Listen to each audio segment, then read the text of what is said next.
Buenas tardes.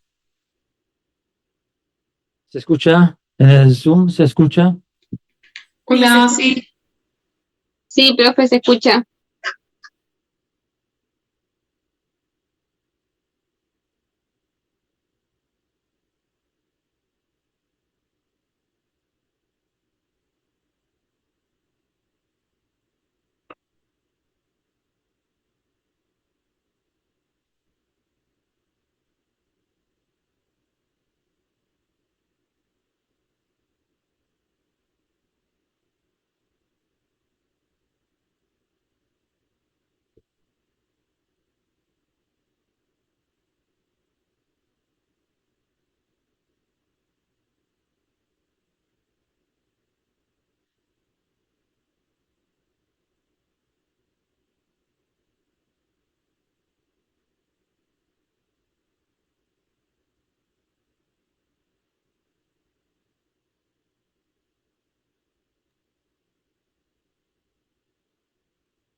Oh. Bueno, ahora sí, todo bien. Sí, profe, se escucha perfecto.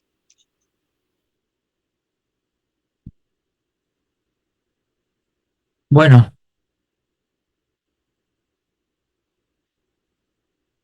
hoy entonces arrancamos con un tema.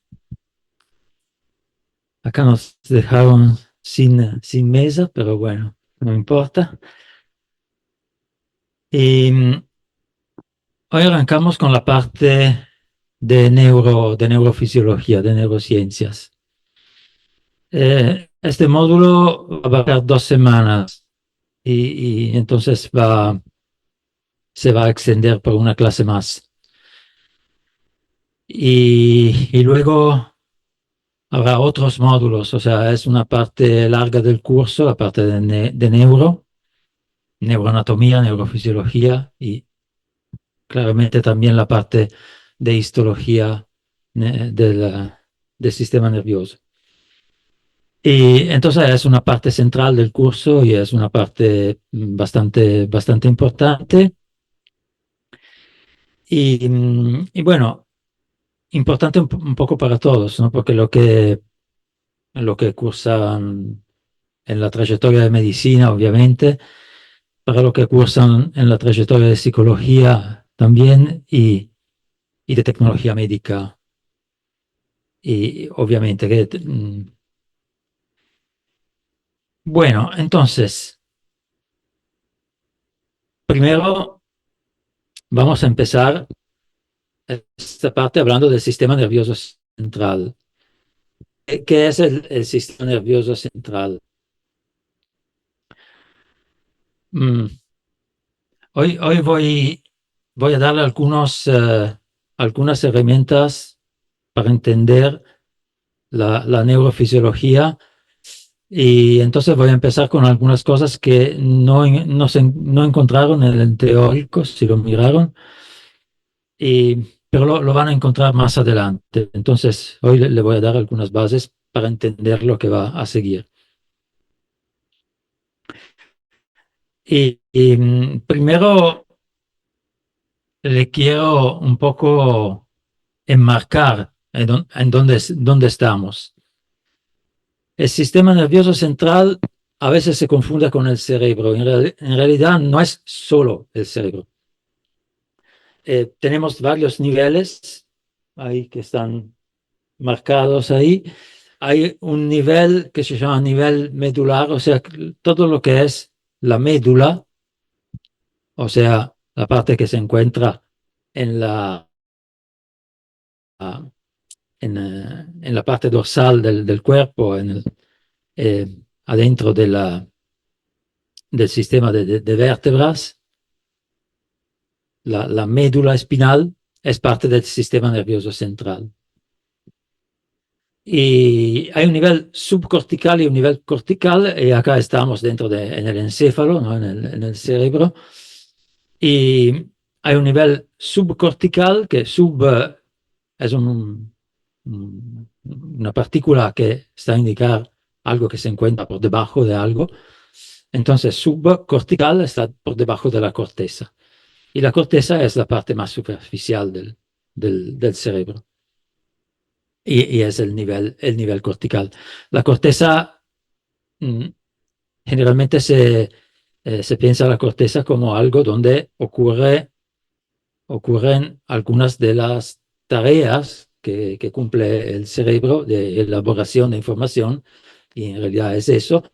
También, pero a nivel subcortical, hay áreas importantes de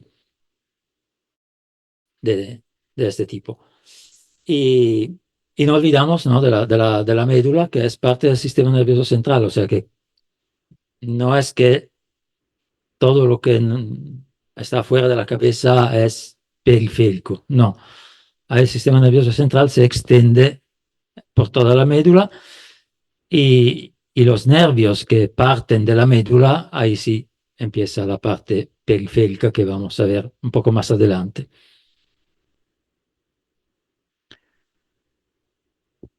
Bueno, uno de los temas que vamos a ver en este módulo es acerca de la memoria, ¿no? La memoria es una capacidad que tiene el cerebro, y hoy tenemos varias herramientas que nos ayudan con la memoria, como las computadoras, por ejemplo, y Internet, ¿no? Bien, la inteligencia artificial y eso. Sin embargo, no tenemos que olvidar, a propósito de memoria, no tenemos que olvidar que nuestro cerebro tiene una capacidad grande, y hoy tenemos, bueno, esta es una investigación que se hizo en 2016, donde se encontró que la capacidad de memoria del cerebro es 10 veces mayor de lo que se pensaba, que ya era tanto, y 10 veces mayor significa que estos investigadores del Instituto Salk en Estados Unidos demostraron que la memoria del cerebro puede contener tanta información como toda la que está ahora en la web, ¿no? O sea, imagínense, ¿no?, en la web toda la información que está, y todos los artículos, toda la información, hay un poco de basura también, pero bueno, hace parte, y hay todo lo que podemos pensar, y nuestro cerebro tiene la capacidad para mantenerlo. Que tiene la capacidad significa que esté, ¿no?, toda la información de la web dentro de nuestra cabeza. Pero bueno, es una capacidad grande. Para darle una idea, esta capacidad se mide en petabyte, que es algo mayor del terabyte, que es mayor del gigabyte, ¿no? Hay toda una jerarquía de byte. Y el petabyte es 1024 elevado a la potencia 5, o sea, un número que tiene 15, ¿no? Es como un 1 seguido por 15 0 y aún más, ¿no? Porque hay...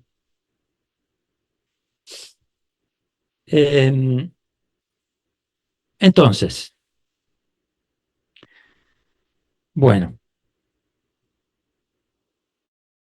¿a qué se debe esta capacidad de memoria del cerebro? Se debe a este chico que vemos acá, que es una neurona, esta chica, esta neurona, que es una célula como todas las células que tenemos, pero es un poco particular. La neurona tiene un cuerpo celular con su núcleo y tiene algunas extensiones, como decir, entre comillas, sensoriales para recibir información y generalmente una extensión que se llama axón más larga, que es una extensión, como decir, donde la información va a salir, como que eh, es el medio con que la neurona se comunica con otras neuronas o con otras células. Ahora, para hablar, explicar esta clase y para caminar acá, para mover los brazos, estoy activando músculos y estos músculos se activan porque algunas neuronas, motoneuronas, están enviando información eléctrica a los músculos que se mueven. Entonces, también hay comunicación entre células nerviosas, tejido nervioso y tejido muscular, y hay funciones que se llaman neuromusculares, donde la información llega a una placa motora dentro de los músculos y los músculos se activan. Eso también lo vamos a ver más adelante. Pero bueno, entonces, la neurona es la unidad, es decir, base del tejido nervioso y de la función también. A nivel funcional, es la unidad base. Hemos dicho que tenemos dendritas, que son estas extensiones que reciben información, y el axón, que es donde la información sale de la neurona y se comunica a otras neuronas. ¿Qué es la información? Recuerdan que hablamos al inicio del curso de una cosa muy importante en la fisiología y, bueno, una cosa muy importante en la biología en general y en el desarrollo de la vida animal, es que la capacidad de la célula de mantener un potencial de membrana, ¿no? O sea, a través de la membrana celular hay una diferencia de potencial eléctrico. Eso ya lo hemos visto. Esta diferencia de potencial eléctrico hace que algunas células se tengan la capacidad de sean excitables, o sea, que se pueda modificar temporalmente este potencial de membrana y obtener así una señal eléctrica, ¿no? Una variación de potencial eléctrica generalmente se asocia a una señal eléctrica, exactamente como la señal eléctrica que viaja en los cables.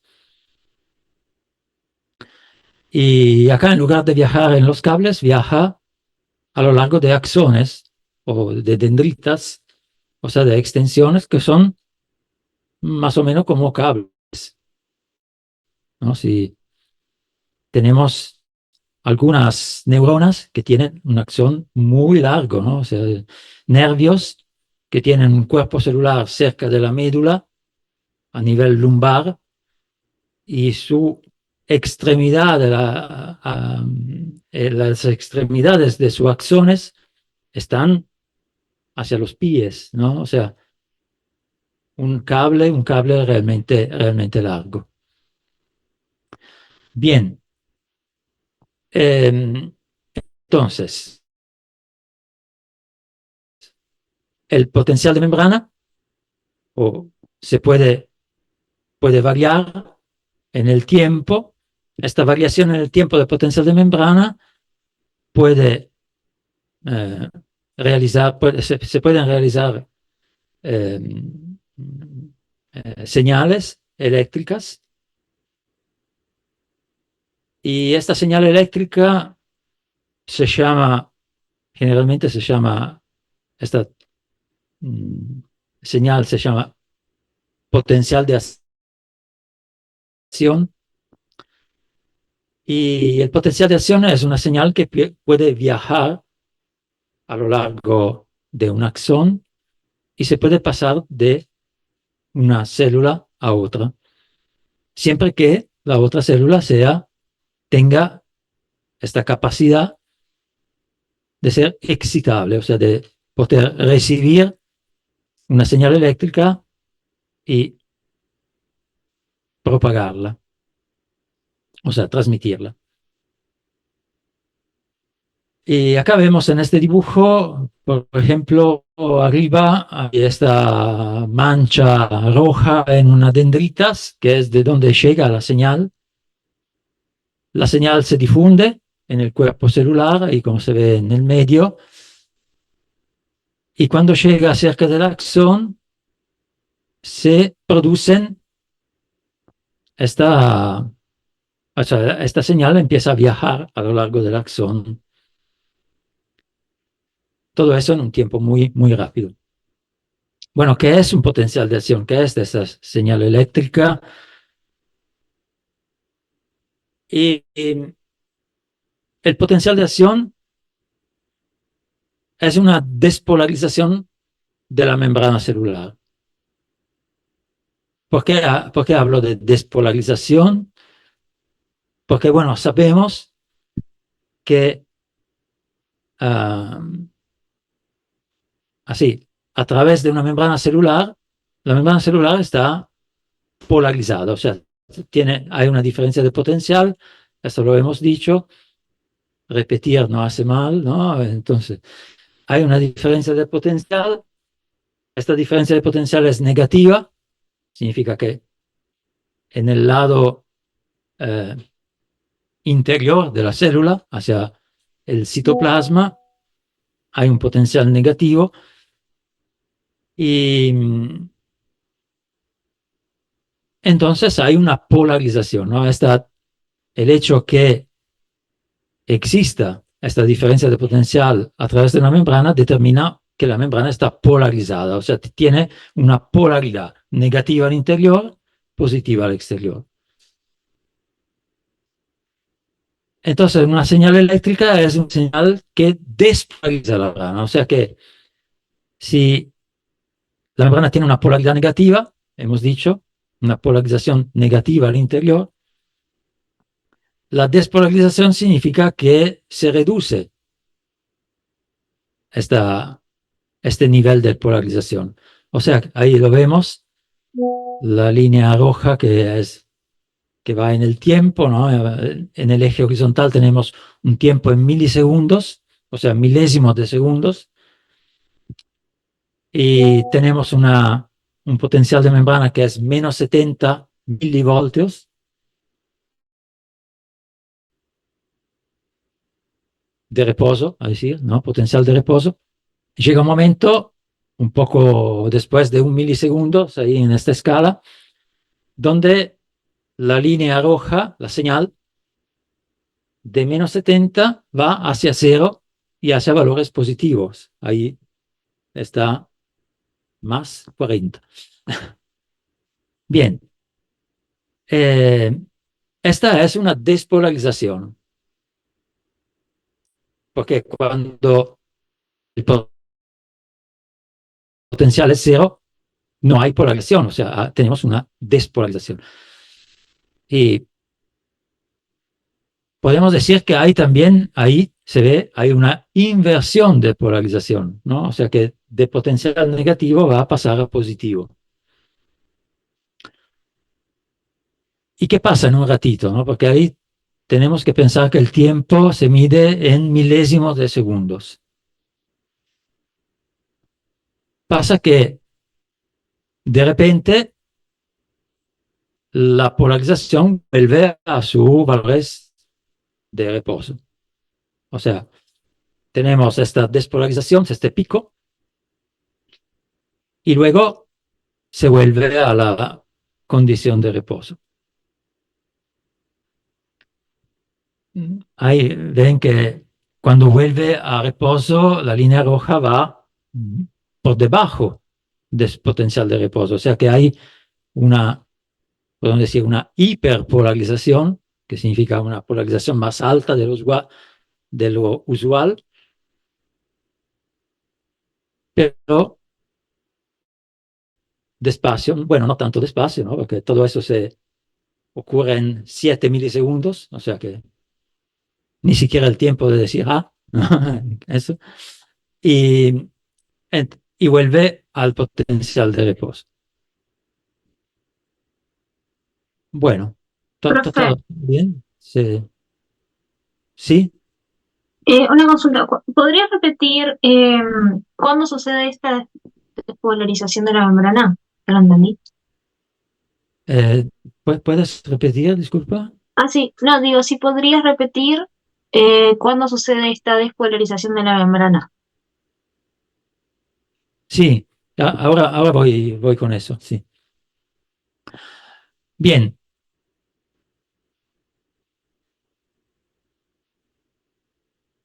Y entonces, esas son las características, ¿no? del potencial de acción. El potencial de acción, entonces, es una despolarización rápida. Y bueno, la compañera Nelson me preguntó, ¿y cuándo sucede, no? ¿Cuándo sucede eso? Bueno, sucede eso cuando ocurre una,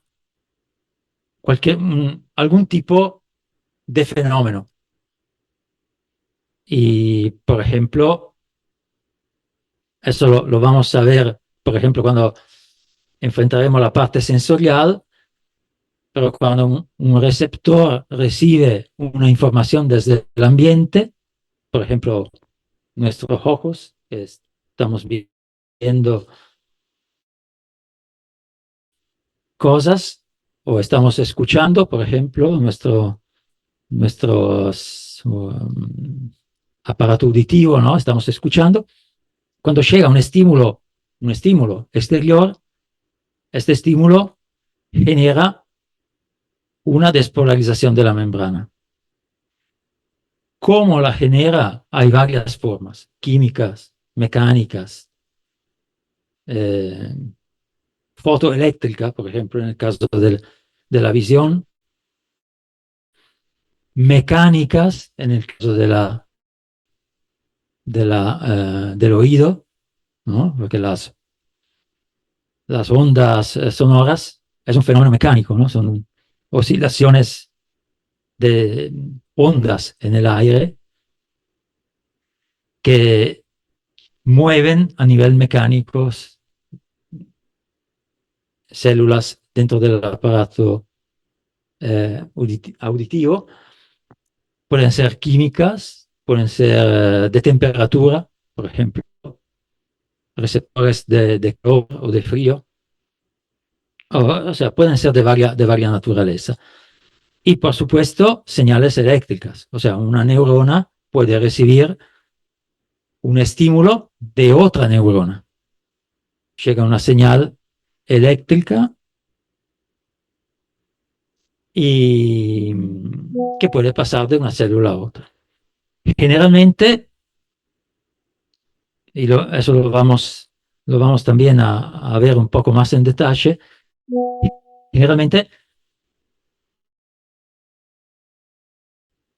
hay un pasaje que es más a nivel químico, o sea, hay neurotransmisores que se ocupan de transmitir la información de una célula a la otra. Entonces, ¿cómo ocurre la despolarización? Bueno, hay varias formas, pero el punto común es que hay un estímulo que llega en un punto de una membrana y eso procura una despolarización que se llama potencial de acción. Y este potencial de acción, cuando empieza en un punto preciso de una membrana celular, puede empezar a viajar. Y la característica del potencial de acción en las células nerviosas es que es unidireccional. O sea, el potencial de acción viaja desde el cuerpo celular hacia la extremidad de un axón y no al revés. Y otra característica del potencial de acción es que el potencial de acción, cuando ocurre,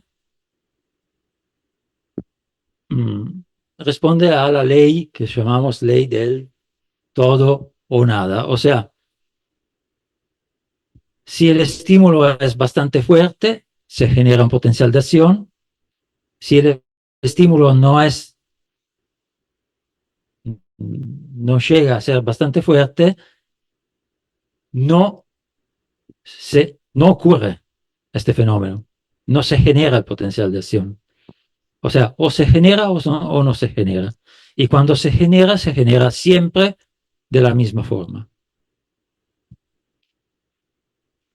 Entonces, cabe acá aclarar,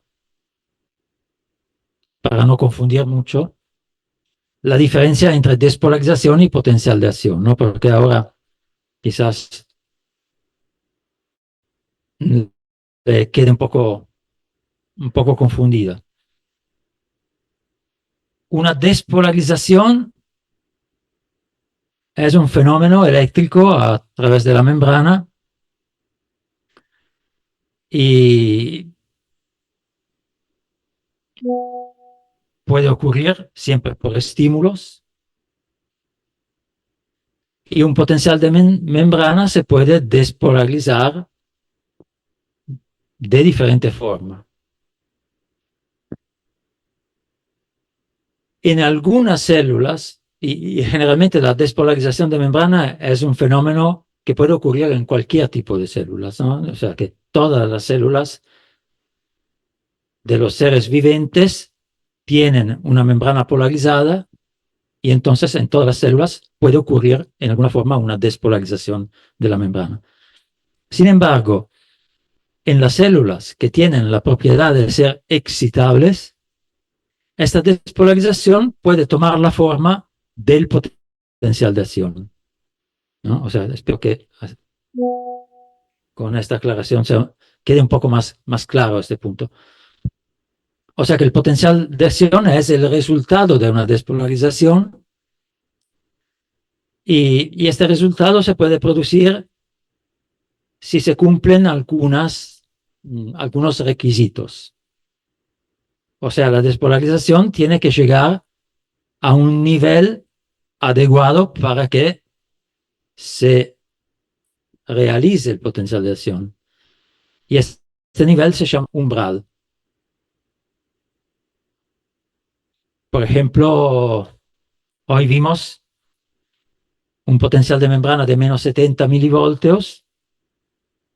Si hay una despolarización que llega, no sé, de 10 milivoltios, ¿no? De menos 70 a menos 60, puede ser que esta despolarización no haga nada de evidente. Sin embargo, si esta despolarización se extiende un poco más y llega a menos 50, por ejemplo, o a menos 40, ahí se vaya superando este umbral y se puede realizar un potencial de acción.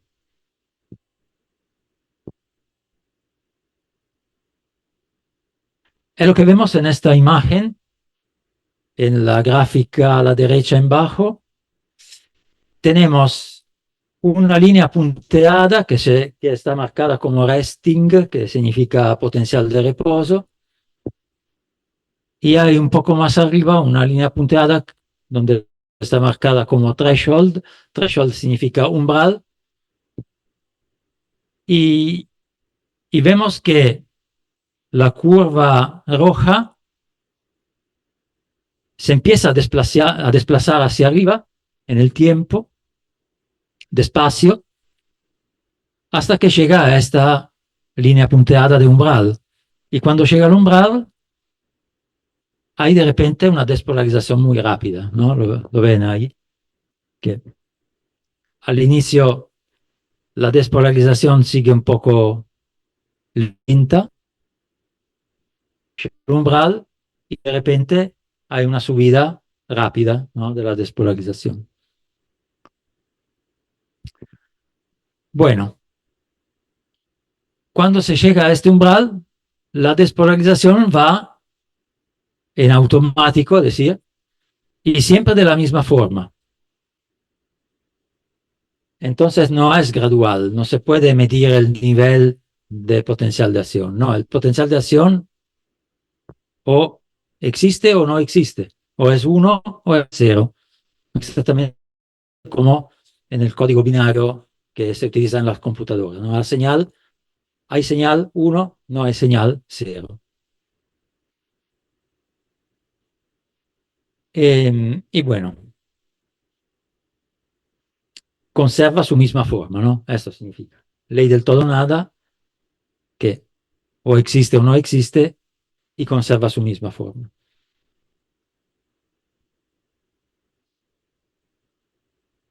Cuando luego del potencial de acción hay esta repolarización rápida, hay otro fenómeno que ocurre que se llama periodo refractario, o sea, cuando se repolariza la membrana, hay un periodo donde no se puede realizar una acción, hay un periodo refractario, un periodo en el cual la membrana no se puede excitar. Hola, Chester. Y bien,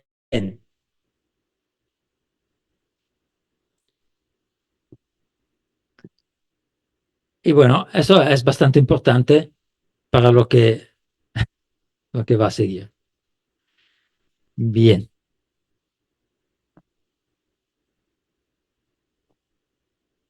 Esta clase ya la he visto el año pasado, entonces ya conoce. Bien.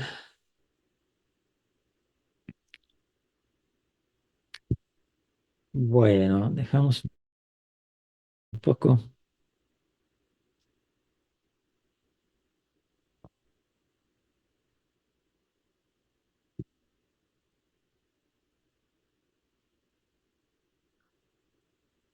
Bueno. Bueno, entonces, hemos dicho potencial de membrana, membrana polarizada, estímulo, despolarización,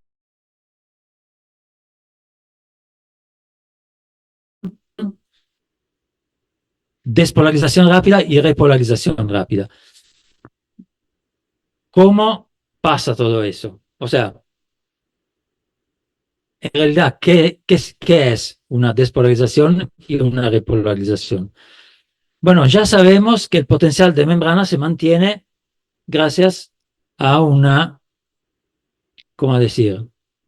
Un equilibrio o una concentración de iones a través de la membrana. O sea que tenemos una abundancia de iones potasio dentro de la célula, una abundancia de iones sodio afuera, y hay una diferencia de concentración de estos iones a través de la membrana en el ambiente interior y en el ambiente exterior, y gracias a esta diferencia, por tema de equilibrio y de movimiento de iones a través de la membrana, con los iones potasios que tienen una tendencia a salir, ¿no?, porque están con una concentración menor afuera, y los iones sodios que tienen a decir, tienden a entrar dentro de las células al ser más concentrados afuera. Bueno, todo eso, movimientos de iones, los iones son, como sabemos, ¿no?, son partículas con una carga eléctrica, Entonces, estos movimientos de cargas eléctricas dentro y afuera de las células determina esta polarización. O sea que el equilibrio iónico, el equilibrio de concentración, sumado con el equilibrio eléctrico, determina que en una situación de equilibrio, de movimiento de iones a través de una membrana, lo que ocurre es un potencial de reposo negativo al interior. Membrana polarizada, punto. Entonces, para que se despolarice la membrana, tiene que ocurrir algo que vaya afectando este movimiento de iones, este equilibrio en el movimiento de iones. Entonces, lo que ocurre es que un estímulo que quiera despolarizar la membrana, lo que hace es abrir canales iónicos. Y generalmente lo que ocurre es que se abren canales iónicos de sodio. Cuando se abre un canal iónico de sodio, el sodio tiene una concentración alta afuera de la célula, tiene una carga positiva, el ion sodio, se abre el canal y el sodio entra. Entonces, hay un flujo de iones positivos, de cargas positivas, desde afuera hacia dentro de la célula. Eso determina que la polarización se pierda, ¿no? Porque hay un interior de la membrana con una carga negativa, entran cargas positivas y la carga negativa se va bajando, va disminuyendo. Entonces, la despolarización de la membrana generalmente es debida a una entrada masiva de iones sodio.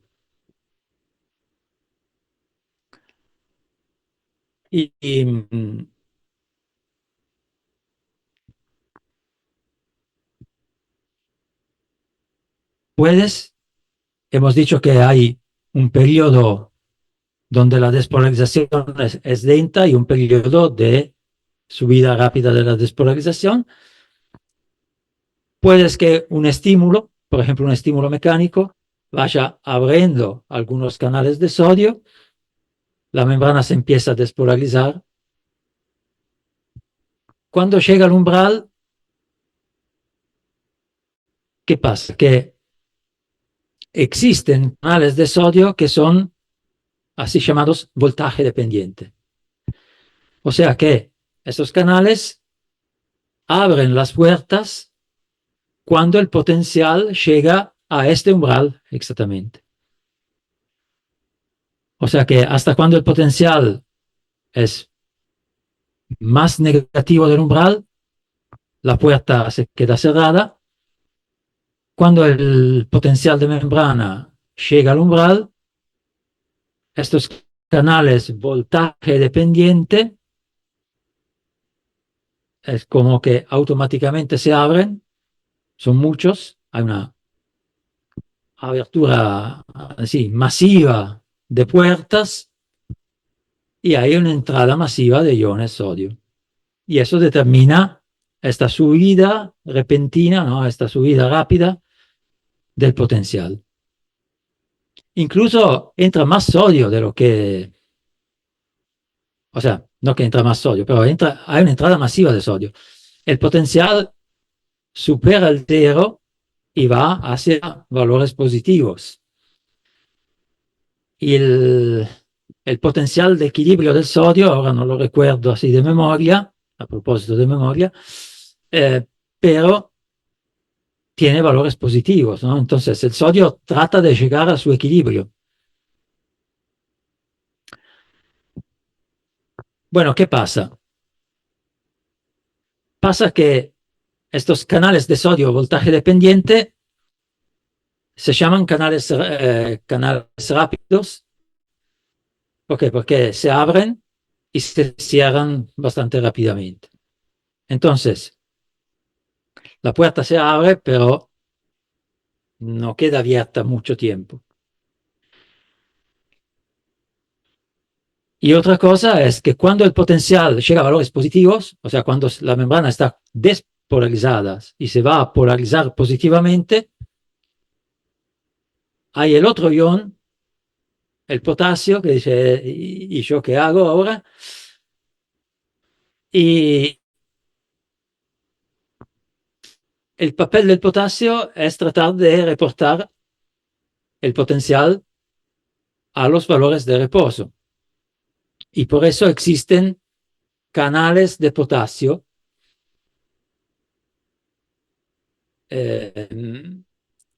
son canales de potasio, ellos también voltaje dependiente, o sea que cuando el potencial está en la parte más arriba, se cierran los canales de sodio, se abren canales de potasio suplementares, empieza una salida rápida de potasio, y esta salida rápida de potasio, o sea, salida de cargas positivas, ¿no? Porque el potasio también tiene una carga positiva, determina que el potencial empieza a bajar de vuelta a valores negativos. O sea que hay un juego de canales de membrana que se abren y se cierran en un tiempo rapidísimo, siempre estamos hablando de milisegundos, y eso determina un poco la forma, ¿no?, de este potencial de acción. Con esta subida rápida y esta, o sea, despolarización rápida y repolarización rápida. Bien.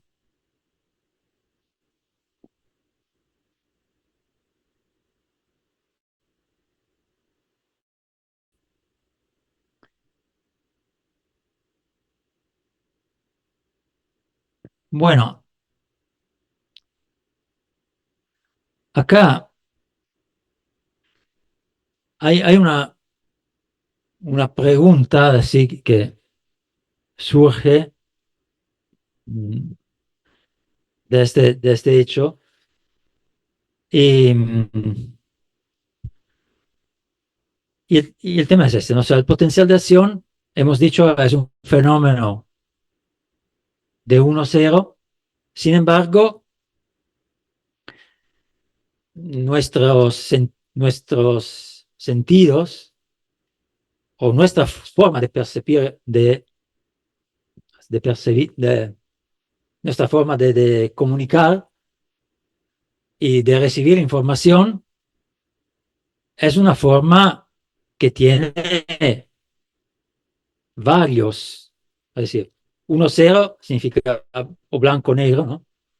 Y nosotros vemos una serie de colores y una serie de esfumadura de gris en el medio. ¿Cómo se pasa de una señal digital 1-0 a una señal analógica, ¿no?, con una serie gradual de cosas?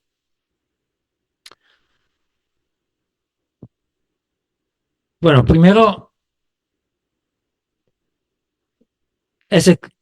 funciona de forma muy parecida a cómo funciona el analógico digital en una radio, en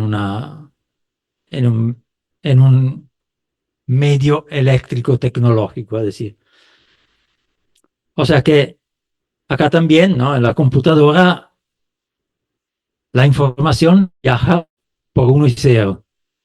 Sin embargo, nosotros vemos una serie de imágenes, de cosas que tienen toda una gama de estados entre un valor mínimo y un valor máximo. Y entonces, una forma para pasar de una serie de 1 y 0 a una otra serie con valores intermedios es que depende del número de 1 y 0, claramente. Bueno, claramente, o sea, trato de explicarlo. Primero hay que... ¿Qué es esto?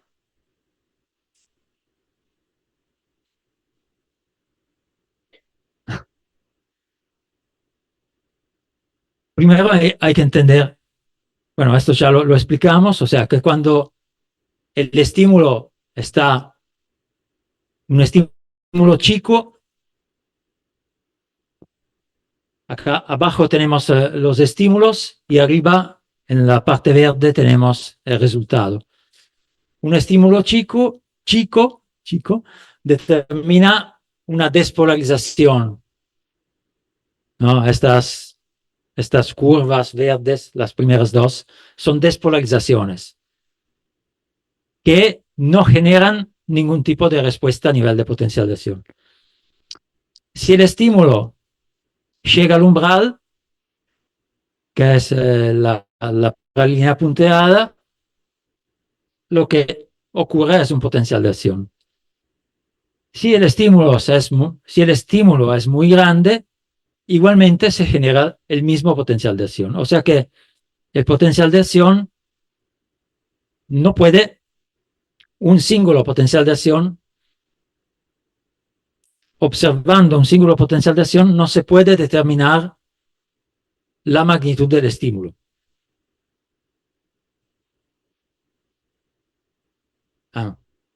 Acá. Bien. Entonces, lo que pasa es esto, o sea, pasar de un nivel de estímulo, de un nivel de magnitud, a una frecuencia de fenómenos. O sea, pasar de un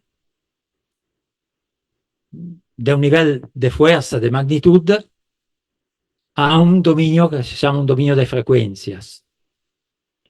Lo que pasa es, por ejemplo, en la parte izquierda, vemos que cuando crece la intensidad del estímulo, hay un estímulo que no determina nada, hay un estímulo un poco más grande que determina un potencial de acción, y cuando crece la intensidad del estímulo, en lugar de un potencial de acción, se determinan 4, uno enseguida al otro, y con un estímulo aún más grande se determinan mucho más potenciales de acciones. Eso es lo que pasa, por ejemplo, en la respuesta muscular, por ejemplo, ¿no? O sea que si tenemos que levantar un peso liviano, se necesita activar una menor fuerza muscular, entonces el estímulo es chico y es suficiente una serie de potenciales de acciones. Si tenemos que levantar un peso más grande, necesita una mayor activación de fibras musculares y entonces, en este caso, la frecuencia de potenciales de acciones va a ser más grande. Sí.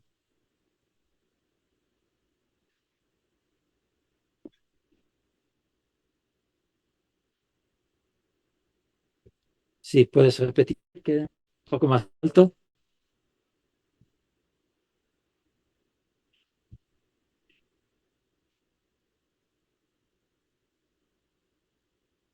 Fibras rápidas y fibras lentas, eso. Sí, sí, claro, depende de eso, pero a decir, el número de potenciales de acciones que llegan al músculo está determinado de la intensidad del estímulo, ¿no? A pesar de el tipo de fibra que se activa. Pues el tipo de fibra depende de la ubicación de la fibra dentro del músculo. Bueno, A la derecha tenemos otro ejemplo que no es sobre la intensidad del estímulo, por ejemplo, la cantidad de fuerza que tenemos que resistir o hacer. La otra es sobre, ¿cómo decir?, la duración del estímulo. Un estímulo de breve duración puede ser que no determine nada de respuesta, puede ser que determine un potencial de acción. Un estímulo que tiene una duración mayor, puede que en lugar de un potencial de acción determine varios. O sea, acá también el nivel de respuesta, en este caso, depende de la duración del estímulo. Esta es una forma para convertir una magnitud, ¿no? Por ejemplo, bueno, hice el ejemplo de la fuerza, pero puede ser, no sé, nosotros cuando escuchamos, podemos escuchar diferentes niveles de volumen, de sueno, o de música, o de eso, y claramente un volumen más alto es un estímulo más fuerte y se activa, o sea, las células que se activan, nosotros tenemos la percepción de volumen alto porque es de frecuencia de potenciales de acciones que llegan a nuestro nervio auditivo y al cerebro. O, ¿qué otro decía? No sé, el dolor funciona así también, ¿no? Niveles de dolor, el calor, el frío. Generalmente los estímulos mecánicos, los estímulos de calor y de frío determinan este tipo de respuesta. O sea, intensidad mayor, mayor frecuencia de potenciales de acciones. Bueno,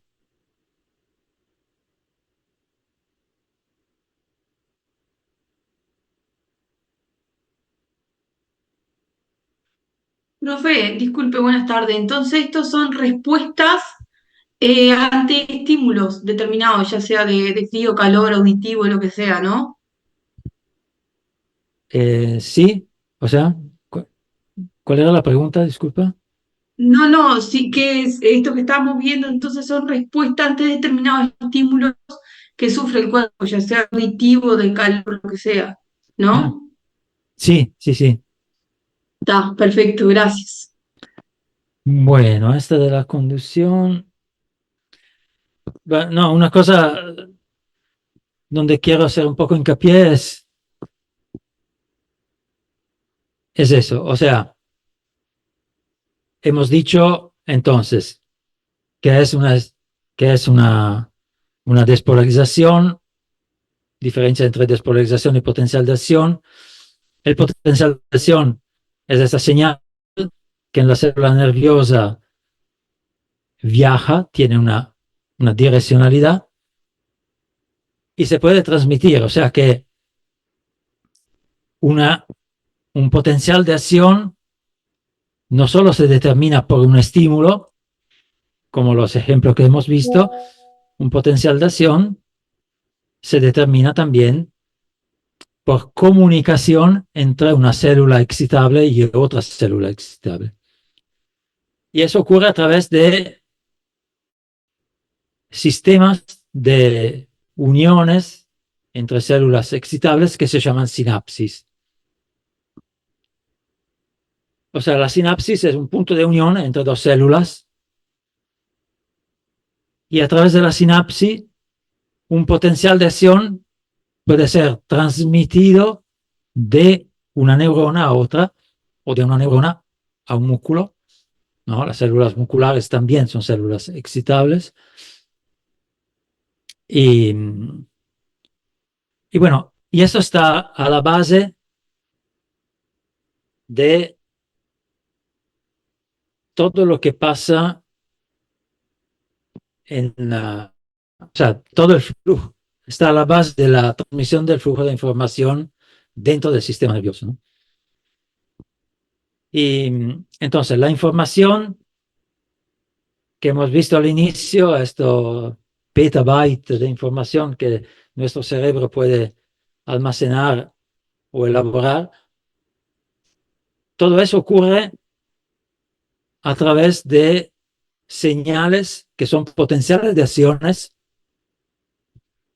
también llamados impulsos nerviosos, que pasan dentro de las neuronas que componen el sistema.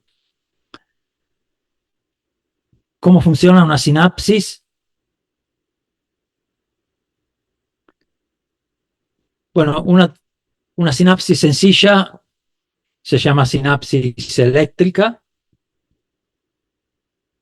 Y entonces la sinapsis eléctrica es simplemente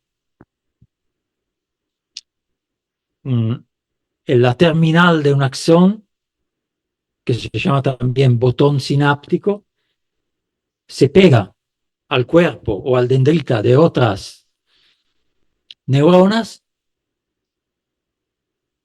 se pone en contacto y lo que hay en esta zona de contacto, hay canales transmembrana que pasan las dos membranas, o sea, la membrana de la célula del axón y la membrana de la célula que recibe el estímulo. Y entonces, una sinapsis eléctrica, cuando llega el potencial de acción a la sinapsis, potencial de acción, recuerda, ¿no? Siempre es un movimiento de iones, ¿no? Siempre eso, ¿no? Sodio, potasio. Cuando llega ahí, estos canales transmembrana, entonces, lo que hacen es hacer pasar este flujo de iones de una célula a otra y mantener la continuidad del flujo de la señal. Entonces, es una sinapsis sencilla, es una sinapsis rápida y es una sinapsis no muy frecuente, en realidad. A pesar de ser sencilla y rápida, no es muy frecuente.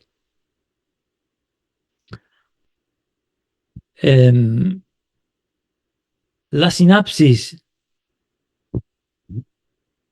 más frecuentes en el sistema nervioso y en la parte neuromuscular son sinapsis químicas.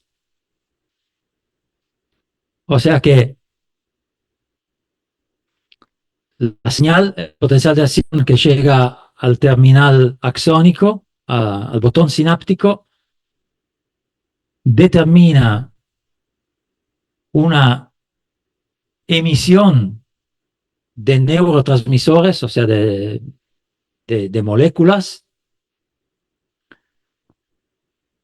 y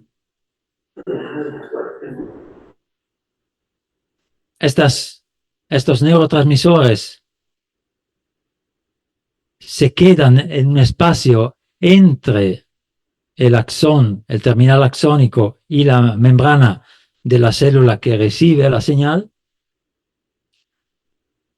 y estos neurotransmisores son, ¿cómo decir?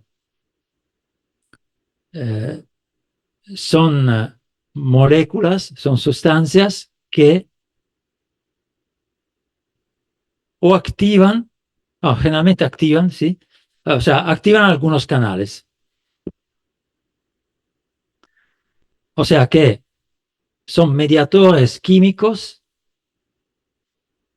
que determinan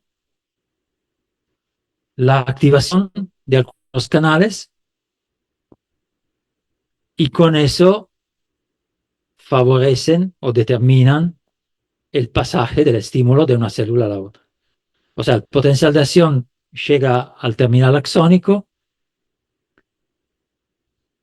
esta despolarización determina la salida de los neurotransmisores. Acá se explica un poco más, ¿no? Está involucrado en este caso un otro ion positivo, que es el ion calcio, o sea que en el botón sináptico la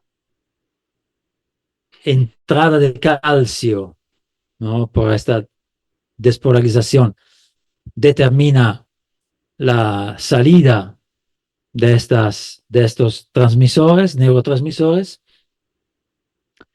Los neurotransmisores van a actuar en la membrana de la célula que recibe la señal, activando algunos canales. La ventaja de la sinapsis química es que pueden ser activadoras o inhibidoras. Y eso significa que una señal eléctrica puede tener el sentido de activar una vía o también tener el sentido de inhibir, desactivar una otra vía.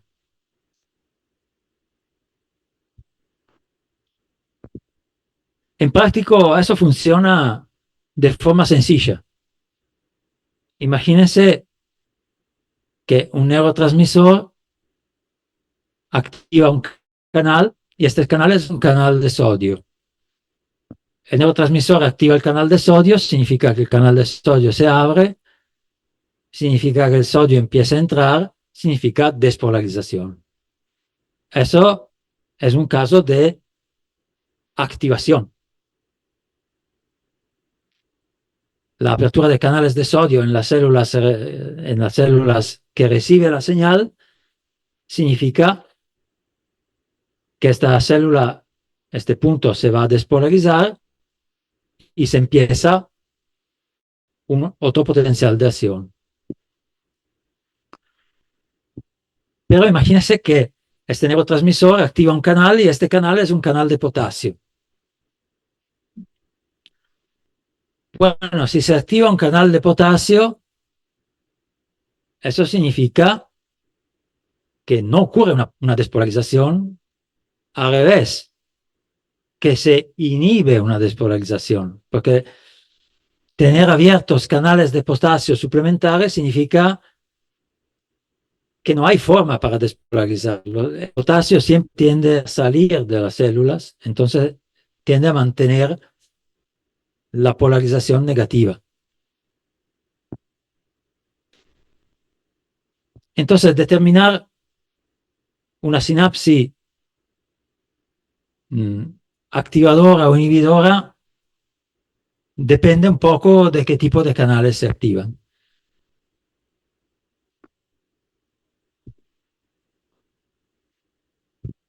¿Y qué sentido tiene una sinapsis inhibidora? Bueno, un ejemplo bastante sencillo, creo, ¿no? Que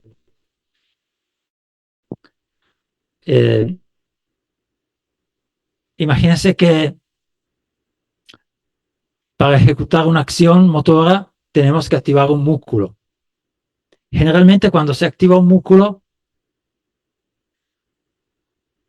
lo que pasa es que se trata de, saben que nosotros tenemos, bueno, espero que no sea demasiado difícil, ¿no?, de entender, pero tenemos músculos que se llaman agonistas, que ejecutan una acción, y músculos que se llaman antagonistas, que ejecutan una acción opuesta. Entonces, generalmente cuando tenemos que hacer una tarea, activamos el músculo agonista y desactivamos el músculo antagonista para no tener conflictos. Entonces, la misma señal eléctrica, la misma señal de la corteza motora, es decir, va al músculo agonista con una sinapsis activadora y la misma señal va al músculo antagonista con una señal inhibidora. Así, con una sola señal se obtiene, ¿no?, el doble resultado. Bueno, eso un ejemplo sencillo, ¿no? Hay cosas mucho más complejas que ocurren, pero bueno, para darle una idea.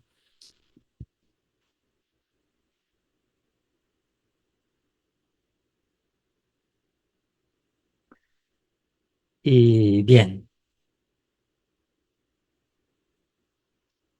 una diferencia importante entre la sinapsis eléctrica y la química es que la eléctrica es muy rápida.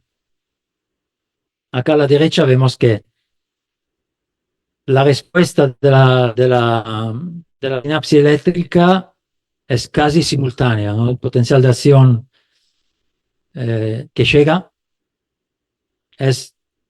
o sea, el potencial de acción que sale es casi inmediatamente después de lo que llega. Mientras que en la sinapsis eléctrica, bueno, el potencial de acción llega, tiene que activar canales, tienen que salir neurotransmisores, los transmisores van a activar los canales, ¿no? Hay, ¿cómo decir? Un tiempo intervalo sináptico y, y eso determina que el potencial de acción que sale, el resultado, es un poco desfasado respecto de lo que llega. Siempre hablamos de milisegundos, pero no sabemos que a veces la respuesta rápida es importante. Por ejemplo, hay algunos fenómenos que se llaman reflejos, como el reflejo de tirada, ¿no? Cuando nos pinchamos, por ejemplo, tenemos un reflejo de retirada, o cuando acercamos la mano, por ejemplo, a una fuente de calor, incluso a algo ardiente, hay un reflejo de retirada.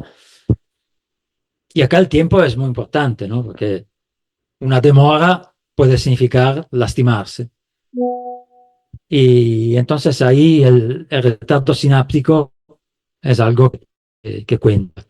Por eso, generalmente los reflejos de este tipo son reflejos que se llaman monosinápticos, o sea que entre el estímulo y la respuesta motora, en el medio solo hay una sinapsis, o sea, solo un pequeño retardo de pocos milisegundos.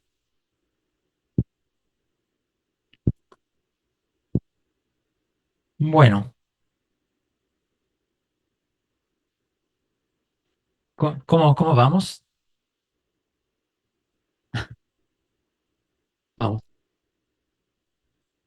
Bueno, entonces, para cerrar, en la última media hora de la clase, vamos con un argumento un poco más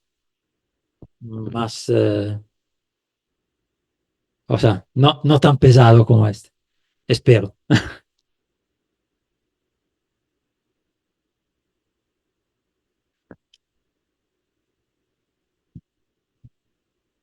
Bueno,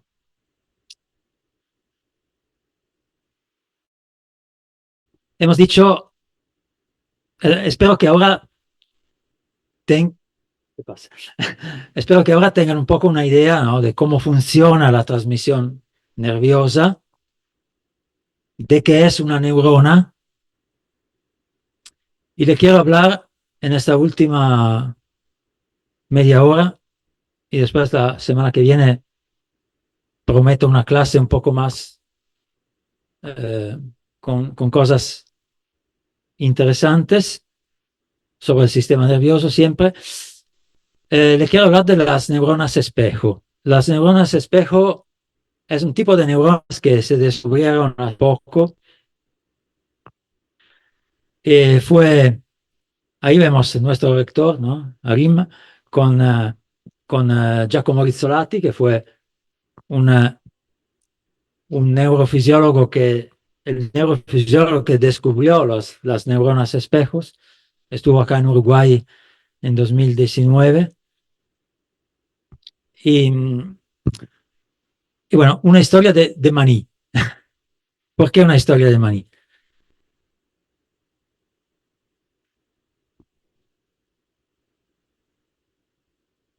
a menudo pasa que descubrimientos importantes, que incluso tengan un papel importante en la medicina, en el tratamiento de enfermedades, estos descubrimientos muchas veces ocurren por casualidad, investigando otras cosas, incluso investigando cosas básicas. Por eso la importancia de la investigación científica, ¿no? También cuando decimos, bueno, ¿para qué se investiga eso? ¿Para qué sirve?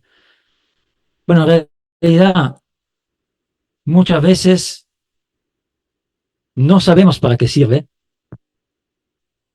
en la investigación básica, es decir, nosotros a veces nos enfrentamos con preguntas de investigación para entender un fenómeno básico, pero muchas veces eso resulta con descubrir cosas que tienen una aplicación práctica muy, muy importante. Más o menos es esta la historia también de las neuronas espejos, porque estos investigadores quisieran ver cómo algunos monos se respondían a algunas estimulaciones y trabajaban con estos monos y hacían algunos experimentos. ¿Y qué pasó? Que durante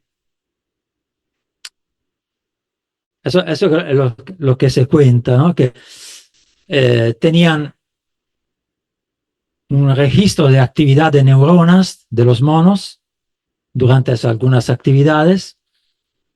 Entonces el mono estaba, como decir, conectado a una máquina que registraba la actividad eléctrica.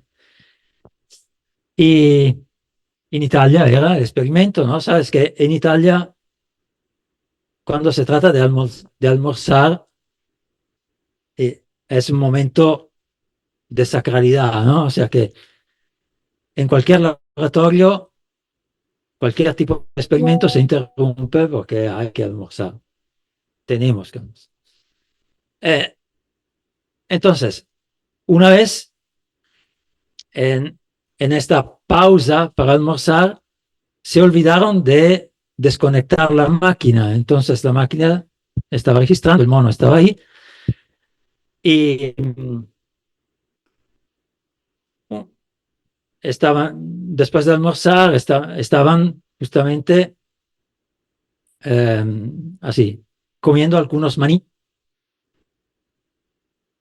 Y uno de los investigadores escuchó el ruido de esta máquina, que este ruido indicaba una alta activación de algunas neuronas. Y este ruido se escuchaba cuando este mono estaba mirando uno de los investigadores que estaba comiendo estos maní. Y bueno, de ahí empezó, bueno, ¿por qué se está activando eso?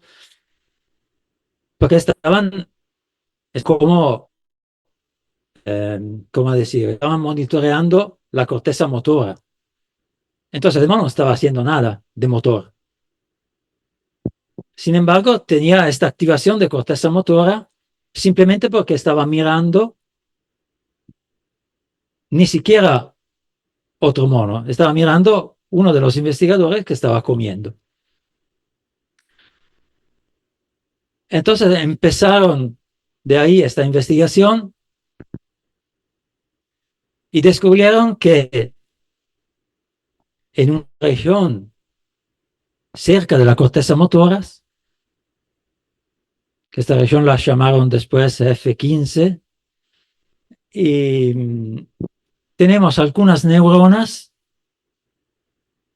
que son del todo similares a las neuronas motoras, que no producen ningún tipo de actividad motora, pero que se activan cuando nosotros estamos mirando algunas acciones.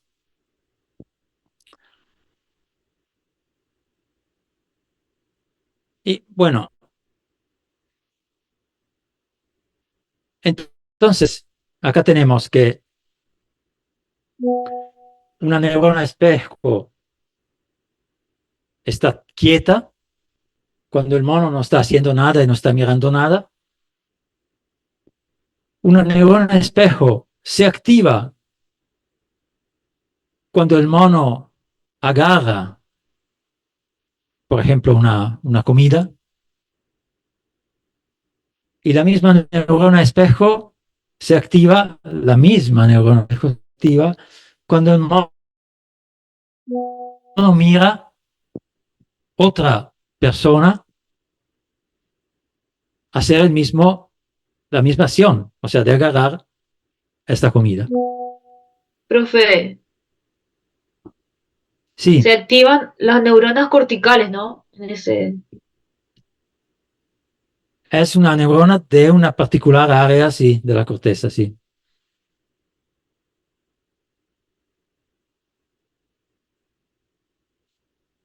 Y bueno, se empezó toda una línea de investigación sobre la neurona espejo que hoy sabemos son neuronas que eso, o sea, se activan cuando nosotros miramos algunas acciones hechas por otras personas y, y por ejemplo, este experimento que hicieron, experimento de la taza del té, es que tenemos una mesa con una preparación para hacer un desayuno, todo listo, torta, cosas, té, etc. Y tenemos una mesa con como si fuera terminado un desayuno, o sea, con platos vacíos y taza vacía, todo eso. Ejecutamos la misma acción en las dos mesas, o sea, agarrar una taza. En un caso, una taza llena de té, en el otro caso, una taza vacía, como para limpiar después del desayuno.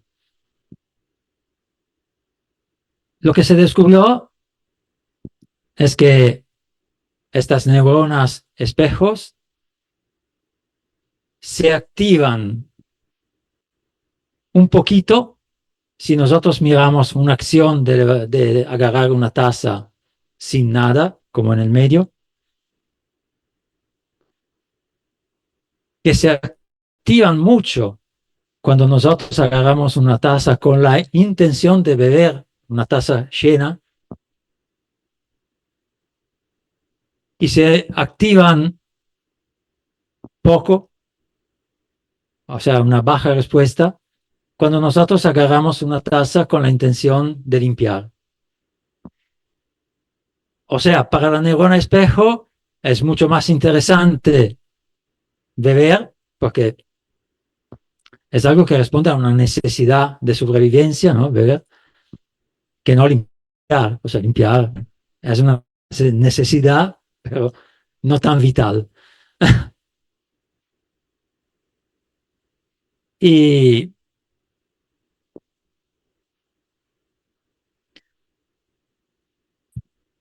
entonces, no es solo la acción, sino el contexto cuenta y la intención también. O sea, entender lo que está detrás de la acción. O sea que es algo bastante complejo.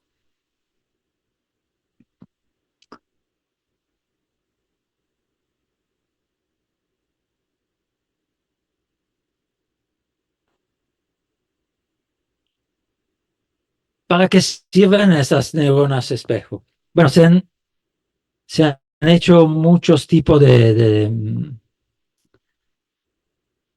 así, de teorías, y lo que sabemos es que supuestamente tienen que ver con interacción social, con la empatía, o sea, condividir con otras personas cosas, reconocer una acción y estar como participando de esta acción es algo que mm, se, se, se da como significado de eso. Tienen una función en el aprendizaje, o sea, mirar una acción y repetirla sin hacerla materialmente, pero repetirla dentro del cerebro con estas neuronas espejos podría ser una forma de aprendizaje. O sea, ver cómo se hace, cómo lo está haciendo para luego repetirlo. Y, y bueno, entonces se han hecho muchos, no muchos, se han hecho varios experimentos y varias teorías sobre eso. Ahí vemos la posición en el cerebro donde se encontraron en el mono F5, era la F15, F5, la área donde se encontraron las neuronas espejos, y en un área homóloga, o sea, en un área que tiene la misma raíz en el cerebro humano, se encuentran también. ¿Y qué pasa? Que esta área de neuronas espejos está muy cerca de una área del cerebro que se llama área de Broca. ¿Escucharon área de Broca a veces? Sí. Área de Broca se asocia a la producción del habla. Es un área del cerebro muy importante por eso. Y bueno, y se ha teorizado, por ejemplo, que una de las funciones de las neuronas espejo podría ser también en el aprendizaje del habla. Bueno, en este caso hicieron algunos experimentos. Es un grupo de investigadores de la Universidad de Milano, en Italia, y bueno, yo lo quiero citar porque yo participé como conejillo de India en esta investigación. Y bueno, me midieron mi actividad en una resonancia así. Y bueno, lo que resultó de esta investigación, en realidad es que en el área de Broca no hay neuronas espejos. O sea que acá el título del trabajo dice el sistema neuronas espejo y el extraño caso de la área de Broca. Y o sea que no serían, según el resultado de esta investigación, no serían directamente involucrados en el área de Broca. Sin embargo, lo que descubrieron los investigadores es que hay algunas neuronas espejos relacionados con la producción del habla que se encuentran afuera del área de Broca, alrededor del área de Broca. O sea que es algo bastante interesante, todavía no se encuentra todavía en los libros, es un trabajo, bueno, relativamente nuevo, ¿no? Es del 2015 el artículo, pero bueno, en la ciencia siempre se necesita, cuando se hace un descubrimiento, se necesita confirmar, o sea, se necesita que otros investigadores tengan los mismos resultados en las mismas condiciones.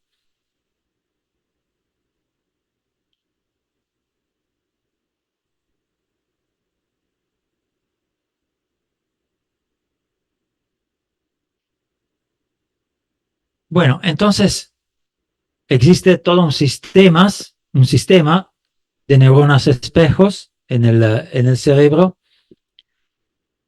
que abarca diferentes áreas corticales, que va del lóbulo parietal al lóbulo frontal, donde está toda la parte motora, al lóbulo parietal, donde hay también coordinaciones espaciales, y al lóbulo temporal, donde hay algunos sentidos, y hay también áreas de memoria que luego vamos a ver. Entonces, bueno, es un sistema muy, muy interesante, y se piensa entonces que todas estas conexiones de diferentes áreas puedan llegar realmente a lo que conocemos como aprendizaje motor, ¿no? O sea, mirar una acción, tratar de repetirla dentro del cerebro y después tratar de repetirla realmente como forma para aprender. Bueno,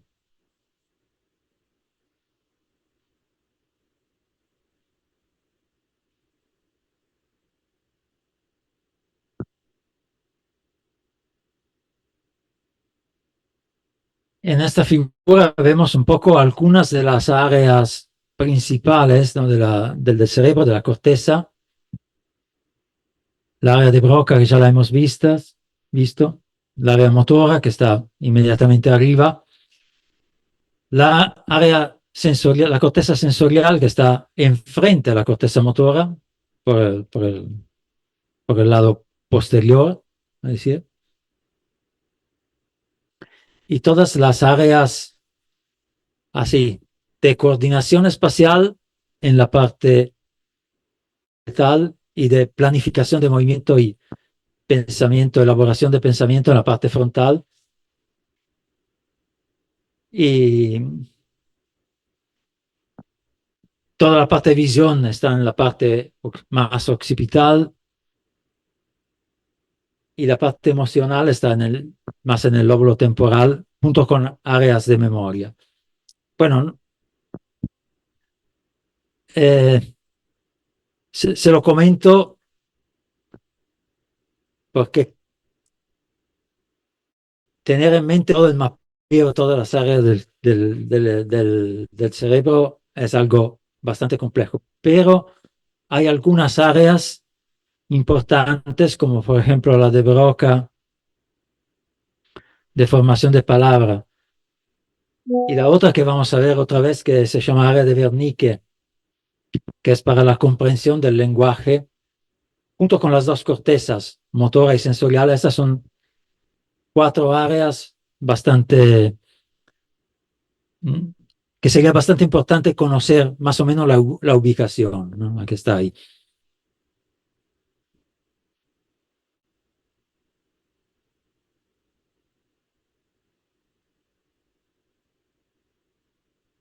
Bueno, los dejo con eso, 5 minutos.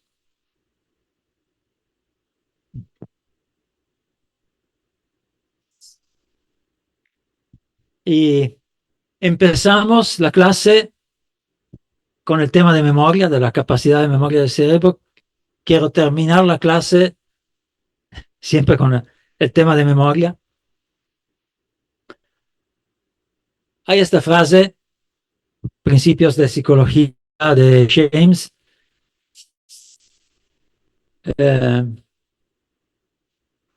Recordar demasiado, o sea, recordar demasiado podría ser tan incapacitante como olvidar todo.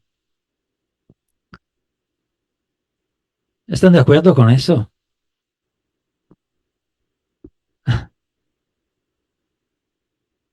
¿Sí? ¿No?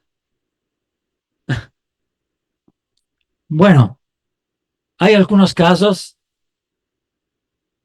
¿sí? ¿Comentarios?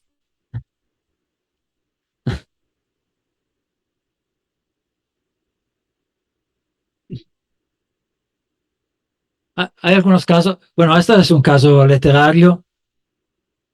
Funes el Memorioso, personaje de Borges, hombre de Fray Bentos. Y el personaje de Borges era un memorioso, uno que no olvidaba nada. O sea, que recordaba todo, todo, todo. Imagínense, esta clase está durando 1 hora y 40, 1 hora y media, ahora llega a 1 hora y 40. Imagínense que ahora van a su casa y hoy de noche su hermano, su hermana, sus padres le preguntan, ¿de qué trató la clase de hoy? Y ustedes le van a repetir palabra por palabra todo lo que he dicho en la clase de hoy. Y le lleva 1 hora y 40. Para recordar todo un día, exactamente, lleva todo un día. No, eso es normal.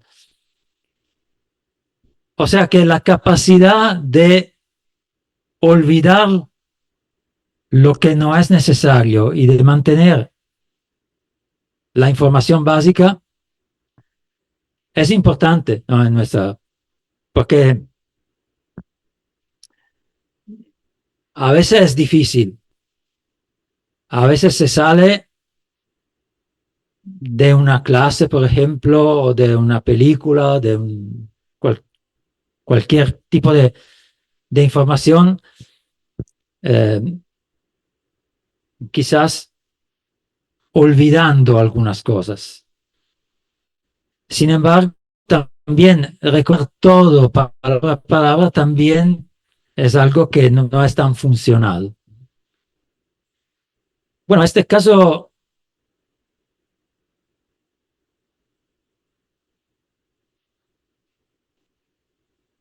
literario se basa sobre un caso real, que era este paciente S, Solomon Shereshevsky, un caso de hipermnesia, se llama, ¿no? O sea, de recordar demasiado, exceso de memoria. Era un paciente de un neuropsicólogo que se llamaba Luria, en la Unión Soviética, y bueno, era un paciente muy similar a lo que describe Borges en el libro de Funes. O sea, era una persona que literalmente recordaba todo. Era periodista. Saben que los periodistas, bueno, ahora van se toma registro con el teléfono. Antes tenían algo para registrar, o tenían como cuadernos donde tomaban cosas. Y él no. Y él iba a la reunión con su jefe. El jefe le decía, tienes que ir a entrevistar eso, a este evento, y se enojaba, porque dice, pero Solomon no está tomando ningún tipo de nota de lo que te estoy diciendo. Y él dijo, bueno, yo me acuerdo. Y le repetía palabra por palabra lo que había dicho el jefe. Iba a hacer entrevista sin tomar notas y era capaz de repetir palabra por palabra todo lo que escuchaba en la entrevista, y se puso a trabajar como memorioso, ¿no? Como hacer así, espectáculos en teatros y cosas. Y le decían, no sé, cualquier cosa, poesías, serie de números. Y, y él, y él se fue al estudio de Luria porque tenía este problema. O sea que de alguna forma era su fuente también su fuente de ganar algo, ¿no? De plata. pero de otra parte era una condición que a veces él decía, yo quiero olvidarme de una cosa y no puedo. No sé cómo hacer para olvidarme de cosas que no me sirven para nada, ¿no? Y yo lo recuerdo. Y bueno, entonces, si tienen ocasión de ver, creo que se encuentra también en el internet con este nombre y paciente de Luria y se encuentra alguna información. Bueno, creo que para hoy tenemos bastante para recordar. Nos vemos semana que viene con el mismo tema.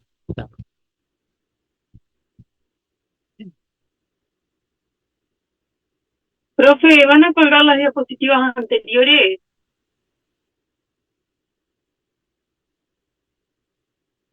Hola. Hola, hola. Pregunto si van a colgar las diapositivas anteriores, la de los gráficos y eso, la de los potenciales y eso. Y no se escucha bien.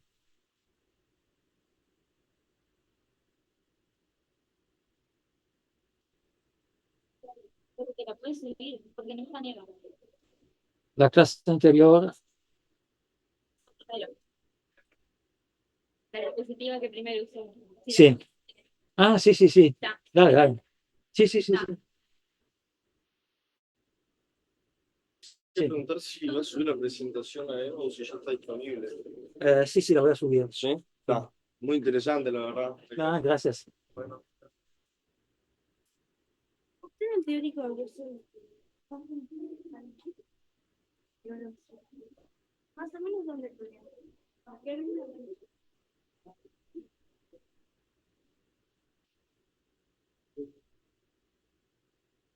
¿Qué?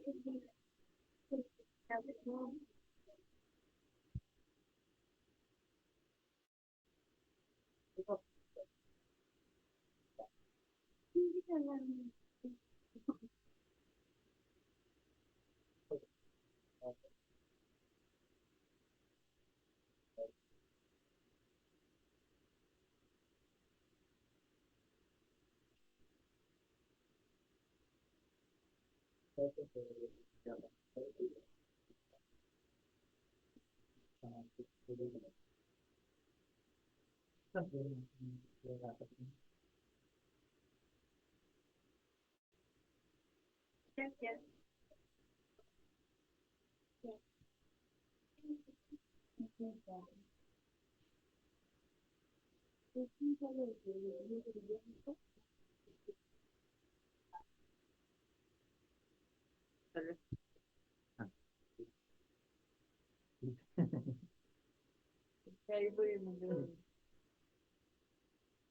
Ah, sí, bueno, lo que yo llamo que bueno, general, ya,